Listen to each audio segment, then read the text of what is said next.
अगर आप option trading करते हैं और ये 3 लेवल देखे बिना अगर आप एंट्री लेते हैं तो हो सकता है कि आपका सारा की सारा कैपिटल जो है वो ज़ीरो हो सकता है या आपके डीमैट अकाउंट से सारा की सारा पैसा जो है वो लॉस में जा सकता है।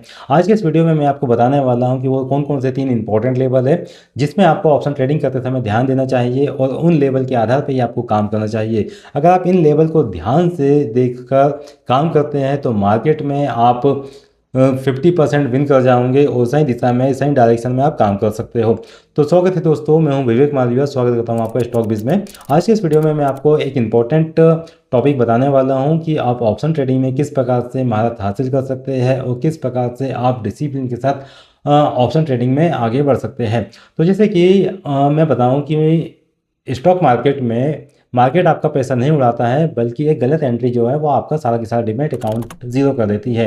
लाखों लोग स्टॉक मार्केट में कॉल ऑप्शन या पुट ऑप्शन को खरीदते हैं और बेचते हैं। कुछ लोग ऐसे भी हैं जो एक्सपायरी तक के ऑप्शन को होल्ड कर लेते हैं, लेकिन क्या होता है कि इनका प्रीमियम ज़ीरो हो जाता है। अब इनका प्रीमियम ज़ीरो क्यों हो जाता है? क्या मार्केट ट्रैप है या स्ट्रक्चर को समझे बिना ही या ट्रेंड को देखे बिना यहाँ पे काम कर लेते हैं? अगर आप वीकली एक्सपायरी को खेलते हैं तो आपको ये समझना काफ़ी इम्पोर्टेंट है कि एक्चुअली गलती कहाँ पे होती है, और इसी गलती से मैं आपको यहाँ पे बचाने वाला हूँ। और आपके लिए मैं 3 इंपॉर्टेंट पॉइंट लेके आया हूँ और आपको ये पूरी जानकारी बताने वाला हूँ कि किस प्रकार से आप इन पॉइंट को अप्लाई कर सकते हैं और अप्लाई करके आप डिसिप्लिन के साथ ऑप्शन में आप आगे बढ़ सकते हैं। तो पहले तो मैं बता देता हूँ कि एक्चुअली प्रॉब्लम क्या आती है। तो 90% जो ट्रेडर होते हैं वो ऑप्शन बायर ट्रेंड देखे बिना एंट्री कर लेते हैं, यानी कि 90% ऑप्शन ट्रेडर ट्रेंड को देखे बिना एंट्री कर लेते हैं। सबसे पहले क्या करना है कि आपको ट्रेंड को आइडेंटिफाई करना है। मार्केट पॉजिटिव ट्रेंड में चल रहा है या नेगेटिव ट्रेंड में चल रहा है।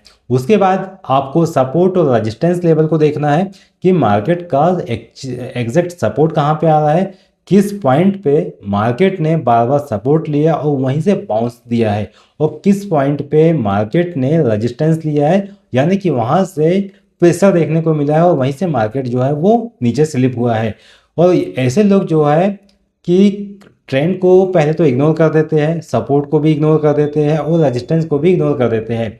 अब इसमें क्या होता है कि टाइम डिके को समझते नहीं है, और जब टाइम डिके को समझते नहीं है और ऐसे में वो ऑप्शन को होल्ड करके लेके चले जाते हैं, तो उनका रिजल्ट क्या होता है कि मार्केट अगर थोड़ा भी मूव ना करे तो उनका सारा की सारा प्रीमियम रिस्क में चले जाता है, यानी कि प्रीमियम जो है वो मेल्ट हो जाता है और ऑप्शन ट्रेडिंग को गैम्बलिंग बोलने लगते हैं।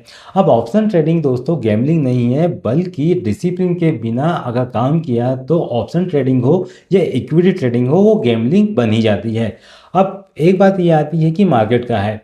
अब ऑप्शन बाय करने से पहले हमें ये समझना चाहिए कि मार्केट क्या है और हमें खुद से ये सवाल पूछना चाहिए।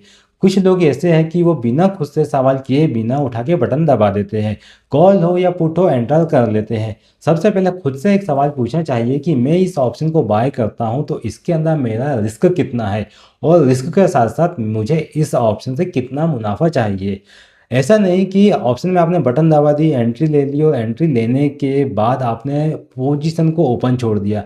क्योंकि कुछ ट्रेडर ऐसे भी है जो पोजीशन ले लेते हैं और होप में देख सोचने लगते हैं कि 10 रुपये का ऑप्शन ले लिया, वे 100 रुपये पे मैं बेचूंगा। भले उसको वहाँ पे 20% 50% का भी मुनाफा हो रहा तो वो मुनाफा को गेन नहीं करते हैं, बाद में जेब से अपना पैसा लगा देते हैं।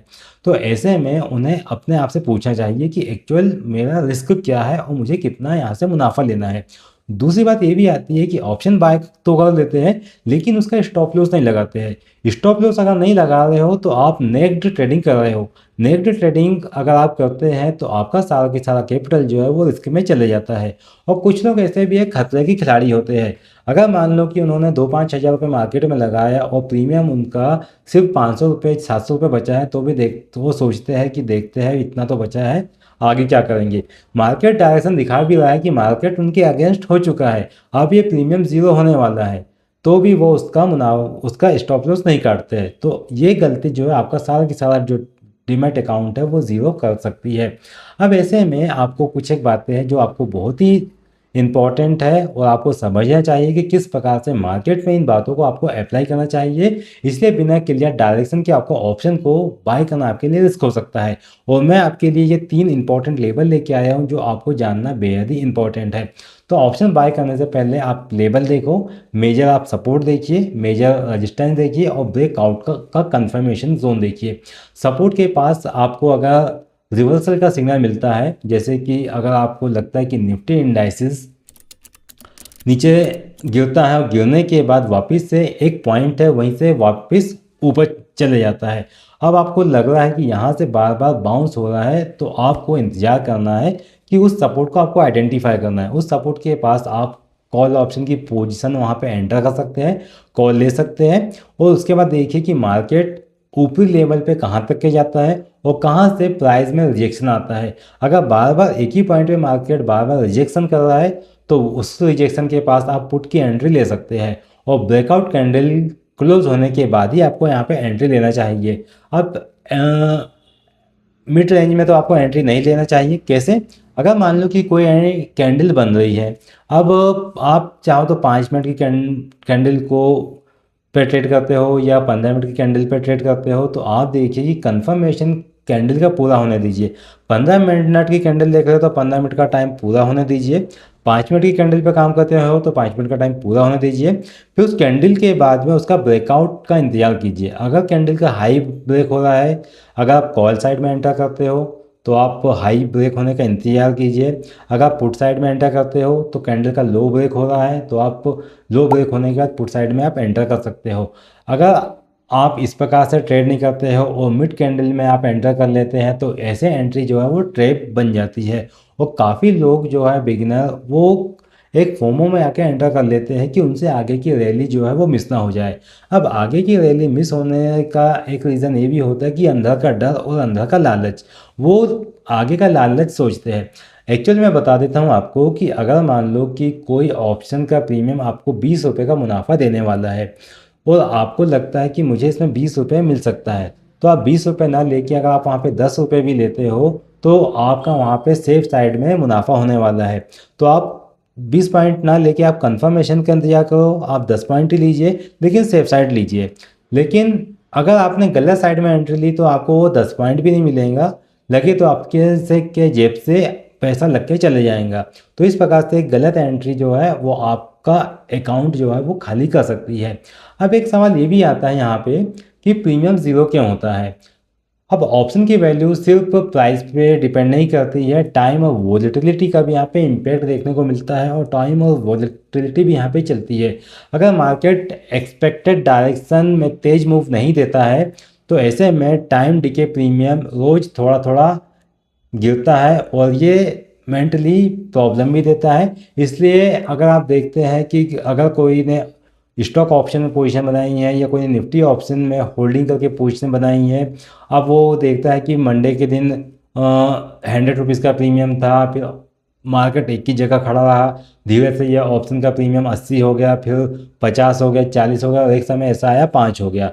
यानी कि टाइम डिके का इम्पैक्ट देखने को मिला। निफ्टी मान लेते हैं 25,000 के पे था और कुछ दिनों तक के वो 10-15 दिन तक के सिर्फ 25,000 50-25,000 के बीच में ही घूमते रहा। ऐसे में उनका सारा का सारा कैपिटल जो है वो ज़ीरो भी हो सकता है।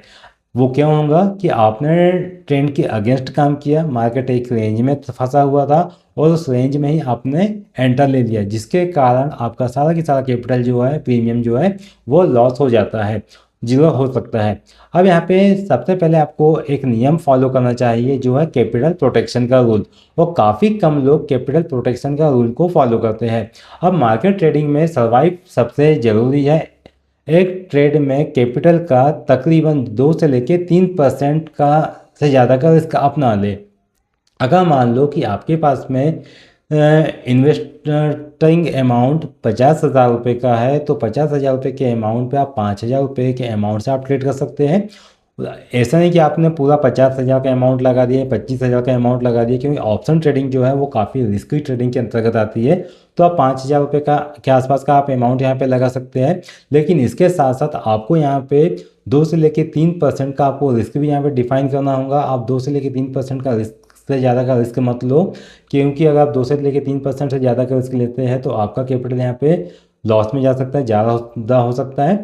साथ ही स्टॉप लॉस को जो है आप कंपलसरी रखो, और स्टॉप लॉस कंपलसरी भी इस प्रकार से रखना है कि आप अपने मन से कोई भी स्टॉप लॉस को फॉलो मत करो। आप कैंडल का जो कैंडल आप यूज़ करते हो या जो स्ट्रेटेजी का आप यूज़ करते हो उस स्ट्रेटेजी के हिसाब से आप स्टॉप लॉस को आप मैनेज करो कि इस स्ट्रेटेजी के अगेंस्ट अगर मेरा ऑप्शन चले जाएगा तो मुझे अपनी पोजीशन में जो है वो लॉस बुक कर लेना है। अगर आप ये डिसिप्लिन को फॉलो करते हैं तो आप अपना कैपिटल को यहाँ पे सिक्योरिटी रख लोगे। कुछ लोग ये सोचते हैं कि मैं 1:1 का मुनाफा लेके चलूँगा या 1:2 का लेके चलूँगा। उनका क्या है कि कहीं पे भी ऑप्शन को बाय कर लिया और वहीं से उन्होंने 1:1 1:2 को प्लान कर लिया। ऐसे में मार्केट नीचे आया अपना सपोर्ट लेने के लिए और स्टॉप लॉस कट गया, फिर अपनी किस्मत को दोष देने बैठ गए। एक्चुअली हमारा ट्रेड ही गलत था, क्योंकि हमें ट्रेंड के अगेंस्ट जाके ट्रेड किया, जिसके कारण हमें नुकसान हुआ। अगर हम ट्रेंड के साथ चलेंगे, सपोर्ट रेजिस्टेंस के साथ चलेंगे तो मार्केट में हमें रिवॉर्ड देखने को मिलेगा। अगर हम ट्रेंड के साथ और सपोर्ट रेजिस्टेंस के अगेंस्ट देखने चलेंगे तो मार्केट में हमें पनिशमेंट देखने को मिलेगा। अब कुछ लोग ये भी होते हैं कि एक्सपायरी डे पे गैम्बलिंग ट्रेडिंग करते हैं। अब इसमें क्या, कुछ लोग हीरो बनने की कोशिश करते हैं, लेकिन हीरो बनने के चक्कर में अक्सर लोग अपने अकाउंट को ज़ीरो कर बैठते हैं और यही उनकी सबसे बड़ी गलती होती है। तो आप मार्केट को आप हरा नहीं सकते हैं, मार्केट से आप थोड़ी सी इनकम जनरेट कर सकते हैं। एक्चुअली अगर मैं आपको बताऊं कि ऑप्शन में ट्रेडिंग करना एक चोरी का काम है। जिस प्रकार से एक चोर साथी होता है वो उसको अपने पकड़े जाने का डर होता है, उसी प्रकार से मार्केट में आपको भी मुनाफा तुरंत बुक करना है। और एक और बात है, आपको नेक्ड पोजीशन नहीं रखना है। नेक्ड पोजीशन से मतलब ये है कि बिना स्टॉप लॉस लगाए या बिना टारगेट लगाए आपको अपनी पोजीशन को नहीं रखना है। आपको टारगेट या स्टॉप लॉस आपको दिमाग में नहीं रखना है, बल्कि आपको सिस्टम में डाल के रखना है। अगर आपने सिस्टम में डाल के रखा है तो आप डिसिप्लिन से यहाँ पे काम करोगे, डिसिप्लिन से आगे बढ़ोगे। अब यहाँ पे मैं आपको रिटेल की एक साइकोलॉजी भी बता दूँ कि रिटेल की साइकोलॉजी क्या होती है। रिटेल ट्रेडर अक्सर क्या करता है कि एक होप यानी कि आशा में ट्रेड करता है। आज ब्रेकआउट आएगा, न्यूज़ पॉजिटिव है, अब तो यहाँ से मार्केट चलेगा। लेकिन मार्केट प्रोबेबिलिटी पे चलता है, उम्मीद पे नहीं चलता है। एक बात आप यहाँ पे ध्यान रखिए। और ऑप्शन ट्रेडिंग में पेशेंस और लेवल डिसिप्लिन सबसे बड़ा वेपन है। एक्चुअली क्या होता है कि अब मान लो कि बजट की न्यूज़ आने वाली है, कोई इवेंट होने वाला है, जैसे कि इलेक्शन के रिजल्ट आने वाले हैं, आरबीआई पॉलिसी आने वाली है, फिर न्यूज़ आने वाली है, इस प्रकार की न्यूज़ मार्केट में आने वाली है। तो कुछ लोग क्या करते हैं कि उम्मीद में आके दूर का कॉल ऑप्शन या पुट ऑप्शन को बाय कर लेते हैं कि अगर मान लो कि मार्केट पॉजिटिव आ गया तो ये 10 रुपये का ऑप्शन 100 रुपये बिक जाएगा। मार्केट निगेटिव खबर आ गई तो 10 रुपये का पुट 100 रुपये बिक जाएगा। लेकिन अगर न्यूज़ फ्लेट आ गई तो क्या करोगे, कॉल ऑप्शन का भी प्रीमियम जाएगा, पुट ऑप्शन का भी प्रीमियम जाएगा, दोनों साइड में आपका प्रीमियम जो है वो ज़ीरो हो जाएगा। इसलिए क्या है कि डिसिप्लिन को फॉलो कीजिए और आप स्ट्रक्चर को फॉलो कीजिए। अगर आप डिसिप्लिन स्ट्रक्चर को फॉलो करोगे तो मार्केट में आप यहाँ पे विन कर जाओगे। अब मैंने आपको जो जानकारी बताई इसके बारे में आपकी क्या राय है, आप मुझे बताइएगा कमेंट करके। अब एक और बात मैं आपको बता देता हूँ यहाँ पे कि ऑप्शन बाय करना गलत नहीं है, लेकिन स्ट्रक्चर के बिना बाय करना गलत है। पहले आप मार्केट कहाँ है वो समझो, फिर आप लेवल को देखो कि लेवल एग्जैक्ट इसके क्या बनते हैं। उसके बाद आप कंफर्मेशन का इंतजार कीजिए कि मार्केट में आपको कैंडल क्या कंफर्मेशन दे रही है, उस कंफर्मेशन का इंतजार करो। फिर उस कंफर्मेशन के बाद अगर आपको ब्रेकआउट मिलता है तो आप यहाँ पे एंट्री का प्लान करो। आपको यहाँ पे गेस नहीं करना है, स्ट्रक्चर के साथ आप ट्रेड करेंगे तभी प्रीमियम आपका साथ देगा। अगर आप स्ट्रक्चर के अगेंस्ट जाएंगे तो प्रीमियम आपका दुश्मन बन जाएगा। तो आपको आज की ये वीडियो जानकारी पसंद आई होंगी दोस्तों। आगे मैं आपके लिए ऑप्शन चेन से संबंधित इन्फॉर्मेशन लेके आने वाला हूँ कि ऑप्शन चेन को हम किस प्रकार से आइडेंटिफाई कर सकते हैं, थीटा डीके क्या होता है, ऑप्शन का प्रीमियम जीरो क्या होता है, कॉल ऑप्शन पुट ऑप्शन की स्ट्रेटेजी क्या होती है, हेजिंग हम किस प्रकार से कर सकते हैं, बाइंग हम किस प्रकार से कर सकते हैं, सेलिंग किस प्रकार से कर सकते हैं, इसके बारे में हम डिटेल्ड एनालिसिस आपके लिए लेके आने वाले हैं। साथ ही मैंने आपके लिए टेलीग्राम के पिन कमेंट पे पीडीएफ्स रखी हुई है, उन पीडीएफ को आप पढ़िए, जानिए कि मार्केट क्या कहता है, मार्केट की स्ट्रेटेजी क्या होती है। और आपके लिए मैंने टॉप 30 गोल्डन सीक्रेट्स भी रखे हैं, उन सीक्रेट को आप पढ़िए समझिए ताकि मार्केट को आप सही दिशा में आप एनालाइज कर सकते हैं। टेलीग्राम की लिंक आपको डिस्क्रिप्शन में मिल जाएंगी, पिन कमेंट में भी आपको मैसेज मिल जाएंगे, पिन कमेंट में भी आपको मैसेज मिल जाएगा, जिसमें आप डायरेक्टली टेलीग्राम चैनल से जुड़ के आप हमारी कुछ पीडीएफ से इंपॉर्टेंट पीडीएफ है, इनको पढ़ के आप मार्केट में सही गाइडेंस, सही दिशा में आप आगे बढ़ सकते हैं। आई होप आपको ये वीडियो जानकारी पसंद आई होगी और आपको लगता है कि इस चैनल के द्वारा दी गई जानकारी से आपका लॉस बच सकता है और आप मार्केट को आगे विन कर सकते हैं, तो इस चैनल को सब्सक्राइब जरूर कीजिएगा, बेल नोटिफिकेशन को ऑन करें, ताकि फ्यूचर में स्टॉक मार्केट से संबंधित ऐसी इन्फॉर्मेटिव जानकारी आपको आगे भी मिलते रहे। मिलते हैं दोस्तों अगले वीडियो में, तब तक के लिए आप अपना ध्यान रखिएगा। नमस्कार।